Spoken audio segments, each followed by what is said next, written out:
U.S. President George Bush got an unexpected surprise during his unannounced visit to Baghdad.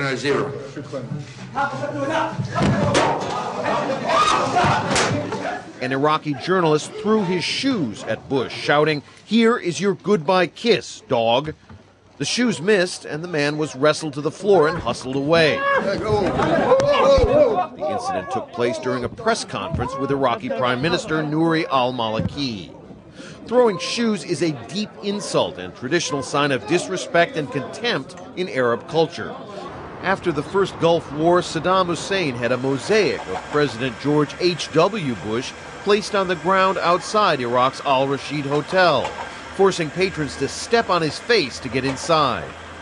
In 2003, Iraqis celebrating the fall of Saddam Hussein smacked his toppled statue with shoes and sandals. Bush shrugged off Sunday's incident. I didn't feel the least bit threatened by it.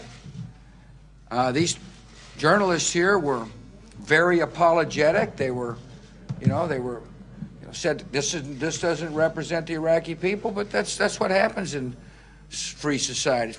A few moments later, al-Maliki and Bush signed the recently approved Status of Forces Agreement, paving the way for U.S. combat forces to leave Iraq by the end of 2001. You have stood by Iraq and the Iraqi people for a long time, starting with getting rid of the dictatorship to helping the Iraqis fight terrorism. But with the conclusion of these agreements and the courage of the Iraqi people and the Iraqi troops and American troops and civilian personnel, it is decisively on its way to being won. But over 140,000 U.S. troops remain in Iraq, more than 5 years after the invasion. 4,200 U.S. troops and tens, perhaps hundreds of thousands of Iraqis have been killed. And a new report by the American overseer of the post-war reconstruction measures labels the rebuilding effort a costly and incompetent failure.